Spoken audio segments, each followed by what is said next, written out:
This game was a big reminder on where the Avs stand and what we can realistically expect from them this year. Avs lose to the Carolina Hurricanes 3-1. In a lot of ways, this game was kind of the inverse of the last couple we've seen the Avs play. They actually came out hard and looked like the better team for a good chunk of the first period. It was definitely a wide open game, which the Avs seem to benefit and thrive in those type of situations compared to the slower, more grindy games. Unfortunately, the Hurricanes employ Cam Ward, and for some reason he always seems to have our number.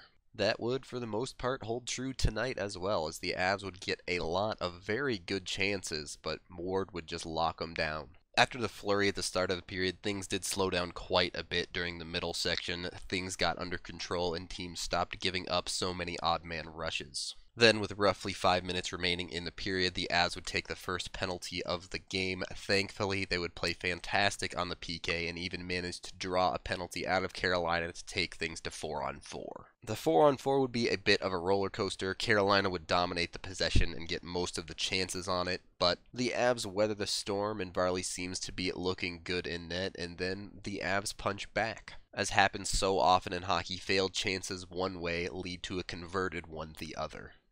Comfer is carrying the puck through the neutral zone and is going to get it in deep on the far side. He then shows great effort to go in and get to this puck before all four of the Carolina players and just kind of push it along in behind the net, leaving enough time for Rantanen to come in and take it away from the Carolina players.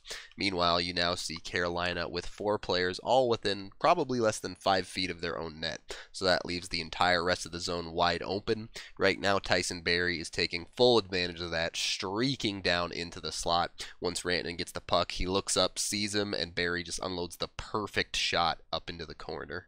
Boom. That's a huge goal for the Avs. Not only does it get Tyson Barrie involved again, as it seems like he's getting back up to speed after coming back in from his injury, but it gives the Avs the first goal of the game, which we've talked about is absolutely huge for them. Problem is, this 4-on-4 is still not over, and the Avs are still bad on the 4-on-4. The Avs' only lead of this game would last all of 18 seconds. The Hurricanes are just going to dump this puck in, and then we're going to see a series of problems happen for the Avs. As the puck goes around the boards to the far corner, Nemeth is going to be the first one to it. Right here, he has clear and clean possession of it. He's going to opt to try and backhand it back around to Barrie. But unfortunately, he flubs the backhand, and it just kind of flutters along the board slowly, giving enough time for the Hurricanes to get in and make this a puck battle. Barry's going to lose this puck battle, which is a problem in and of itself, and as he's doing so, you're going to see Jost commit to come in and try and help on that puck battle. That leaves the front of the net completely wide open. The only player there is Brock McGinn, so as the Carolina Hurricanes win the puck battle, Lindholm is just going to throw it out in front to McGinn all alone, and he just rips one past Varley. This is a bit of a frustrating one because it's a lot of issues that we already know about. We know Nemeth struggles with puck movement. We know Barrie struggles with puck battles. Those are two things that we've seen far too often this year. Jost gets kind of caught in no man's land as well. More forgiving there as he is a rookie still. We've covered that as well. It was interesting how similar that was to the Avs score just seconds ago. So, not ideal to throw the lead away like that, but you end up in a 1-1 tie at the end of the first, which, compared to some of the first periods we've been having, isn't bad. Still does lead a bad taste in your mouth when you feel like you deserved better from that period, though. Avs come out in the second period, and they continue to look good. In fact, just 30 seconds in, they draw a penalty and go back to the power play. They wouldn't score on that one, but a couple minutes later, they would draw another double minor, so they would get 4 additional minutes with the man advantage. Covering all this power play time together, it didn't look terrible. They were getting some decent chances, so that is an improvement for what we've been seeing a lot on the road from them. The problem is, close only counts in horseshoes and hand grenades, and the Avs don't manage to put one in the back of the net in 6 full minutes of man advantage. And frankly, that's just not good enough in such an important game for the Avs to win. So after having all that power play time and controlling the possession for more than the first half of the second period, the Avs eventually peter out and momentum swings back to Carolina. The Avs would take a penalty with 6 minutes remaining in the period. Thankfully, they would kill it. Carolina would continue with their momentum through the rest of the period, and the Avs would just weather the storm to get out still tied. Again, as an Avs fan, you feel a little bit shortchanged. The Avs had plenty of opportunities to regain the lead in that period, and they just failed to convert. Avs come out in the third period and just immediately do not show well. Just 30 seconds in, again, the mistakes compound and it costs them. Carolina gets the puck in deep here, and they're just going to work it low to high and then back to low again. The Avs get caught chasing a little bit here, not keeping up with the play and running themselves a bit ragged. As the puck bounces in behind the Avalanche net, Lindholm is going to be the first one to it, and we're going to see Kerfoot make the exact same mistake Jost made last time. He's going to commit to the double team on the puck carrier, leaving McGinn completely wide open in front. Wilson is a bit too far behind and is going to realize too late what's happening in the play, so he's not going to be able to get to the middle of the ice to cover for Kerfoot, and that leaves McGinn to just do his thing.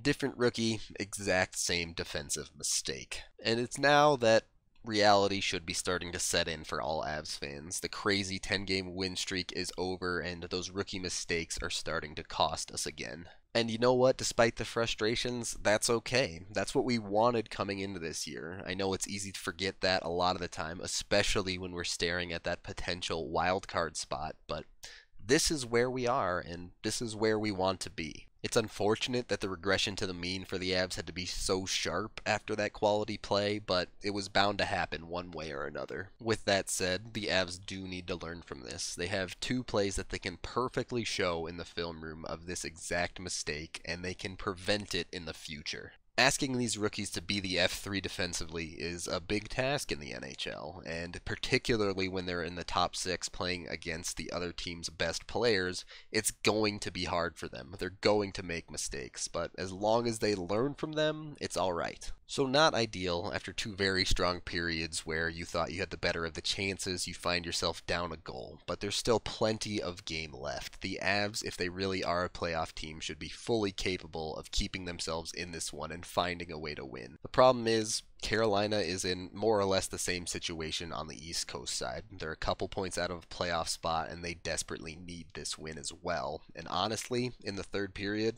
they just looked hungrier. The early goal energizes them, and they take over the play, dominating puck possession, preventing the Avs from getting any quality chances at all, basically. Any chances the Avs do get, they can just play the Cam Ward card and shut us down. Avs would kind of muddle their way through the period, including taking a penalty during the middle section, which they did manage to kill, but it seemed like that swung too far into the favor of Carolina, and shortly after, they would put the game away.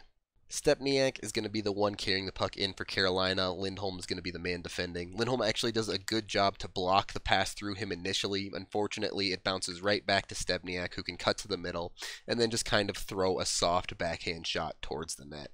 Varley, unfortunately, can't smother the rebound. It comes right out to Skinner, who puts the game away. Tough one there. That's kind of one of those goals that end up happening to you when you're getting outworked in a period, and the Avs just couldn't find those goals for themselves in the earlier ones. And that's just the way it's been going lately for the Avs. During the 10-game winning streak, that's a puck that probably doesn't squeak out on the rebound. The Avs get a whistle, and no harm, no foul. The Avs would make a small push, now down by 2, but it was clearly too little too late, and 3-1 would be the final. So obviously, the Avs miss McKinnon, as they have every game since his injury, but it brings up the question of who the Avs as a team really are. Is McKinnon good enough to drag this team to the playoffs if he were healthy?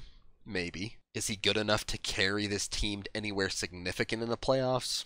No. There's no player good enough to just simply carry a team all the way to a cup. And while this team has shown flashes of greatness from players that aren't McKinnon, the consistency still just hasn't come, and they've shown a lot of games like this one where they really have a lot of things to work on. With a little bit more than 30 games left in the season, and McKinnon at least still a couple games away, it's time to embrace the Avs for what they are. And that is a young, inconsistent team capable of playing games where they put up 6 goals and also capable of playing games where they put up none. It's going to be a struggle for them every night. So let's focus in on the highs, especially for the young players, and make sure that they're working on fixing the problems, but not get too focused on them. The reality is, in the Western Conference, the Avs just don't look like a playoff team right now. And you know what?